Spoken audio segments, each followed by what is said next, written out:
Here we go. So in this resume, the first thing you'll notice is, okay, the formatting. Again, nothing's too special about this formatting. It's just standard Word thing with a little bit of tweaks. I like small caps, so great. No big deal. Okay, the second thing is, it starts off by saying Stanford University. Now, my education is first. Now, your education can be first or last. Hang on, I'm going to make it a little clearer for you guys. Hang on here.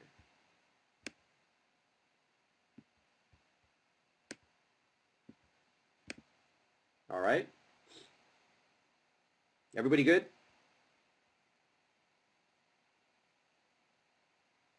I'm just waiting to see. Okay, good. All right, you know what? I don't care. I'm going to go on. I'm going to read it to you. Here we go. So the first thing it says is Stanford. They have the education section at the top. Now, education section can go at the top or bottom. If you have a very strong education, then obviously it should go at the top. Now, there's a couple things, and the key insight here, I want to share this with you because it's very, very important. Now, I took a very non-traditional major. It was called STS, Science, Technology, and Society. Nobody knows what it is now. Classic horrible career advice I got from people said, oh, you shouldn't take that. You should do something like economics because people will know what it is. What's funny is when I took this STS and I tell people, yeah, I study technology and psychology, they're like, oh, so that's pretty interesting. What's that about? Boom! And I got to start a conversation with them. Now, let me ask you this, guys. Now, just here we go. All right, take a look at me. So, oh, hold on. Sound is, I'm doing a sound check.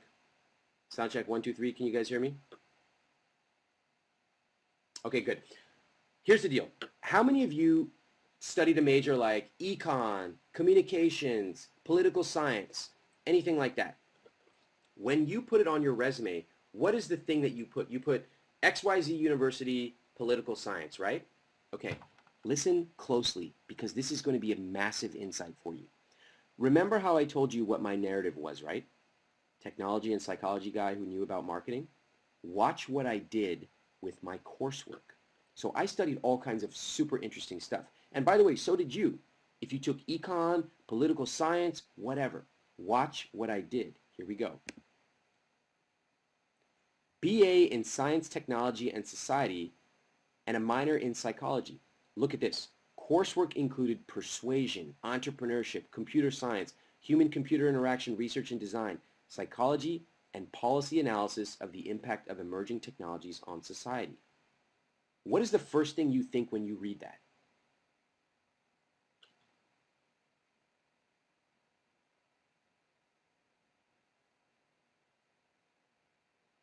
Yeah.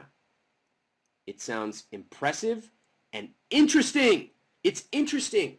The first line, the point is, wow, this guy sounds pretty interesting. I got to read on. Now, do you notice that my narrative, I have basically told them what my narrative is on the first line. Do you guys see that? I controlled the narrative. I didn't leave it up to them. When I said, don't make me, the busy guy, work for it, I did it for them. Do you guys see that? I led them into it. And by the way, is any of this deceptive? Of course not. Is it unethical? Of course not. It's totally ethical. In fact, it's more than ethical. I'm telling them exactly what I studied. And by the way, am I picking out some of the stuff that's irrelevant? Like, oh, I studied statistics in the archaeological age? Of course not. That's irrelevant to the narrative. I'm talking about the stuff that's relevant. Okay, next. I went to Oxford. I studied there. Conducted in-depth tutorial on social influence and persuasion. Oh, wow. So all of a sudden, oh, this guy knows about persuasion? And he's mentioned it twice? Interesting. Oh, and nice comment here from a guy who says, no way you spent 100 hours on this. Actually, I think that's a pretty insightful comment. Why do you think that something like this would take 100 hours? Anyone have any ideas? It looks simple, right? That's the point. It looks simple and you read it and you say, yeah, let's call this guy in for an interview. There are so many other things I did that I did not include on this, and that is exactly the point. Let's keep moving. I want to cover one or two things here, and then we're going to do some Q&A, okay? I apologize, guys. We're running about 10 minutes late, so if you have to leave it in 12 minutes, that's totally cool. But for those of you who want to stick around, I'm not going to hold it against you if you have to leave. It's my fault we're running late, but I want you to be able to, I want to give you everything you want to be able to get out of tonight. Okay, now we're talking here about PBWiki. So co-founder and VP of marketing. Okay, that's pretty impressive. I said here, co-founded PBWiki, the world's largest personal wiki farm. Okay, so there I'm qualifying it to say, why is what I do important? So if you work at a company where they don't know, if you work at Microsoft, that's a given, it's impressive. If you work at a company that nobody knows, you better figure out a way to quantify that or qualify that. How do you do that? Go to the About page and watch what the company brags about when it comes to itself. Okay? Okay, so next, I said manage marketing, including blog outreach, strategic deals, and PR. Why did I use those words? Because someone trying to hire someone for marketing, they're like, I need someone to do blog outreach, or I need someone to do strategic deals. Okay? Next, coordinated with technical team to focus on rapid product development and user-centered design. Okay?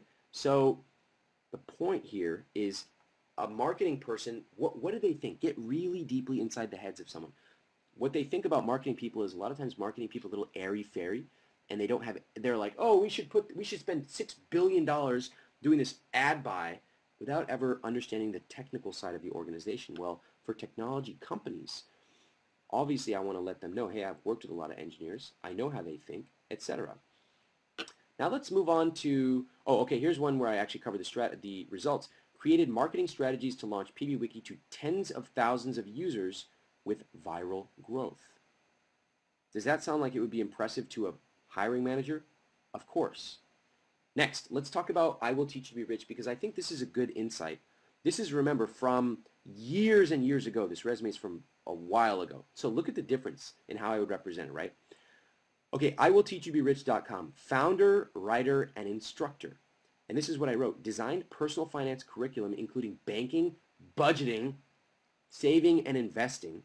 Taught my 1-hour course to over 2,500 students. You guys, oh, hold on, let me scroll up. Okay, hold on. My head!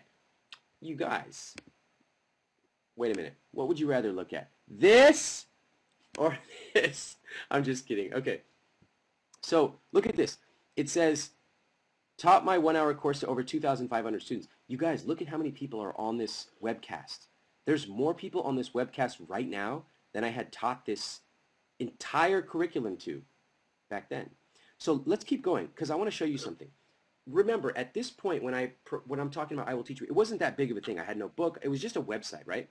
But what's going on here? What am I using as credibility markers? This is very relevant to you because, you know, we don't all have like a best-selling book, or we don't all have a job where we're doing VP level stuff. Okay, what I'm doing here, I'm using these credibility markers. I had certain things. I said invited to speak at MIT, Stanford, and to Bay Area high schools and corporations. Do you think that I talk about speaking to high schools anymore? No. Let's also look at what I wrote next. I said created this website, and I explained what it is. I frequently update the site, which has thousands of weekly readers and was featured in the Wall Street Journal in March 2005. Okay, so what am I doing here? What I'm asking you to do is, whenever you're talking about something, ask yourself, what credibility markers do I have?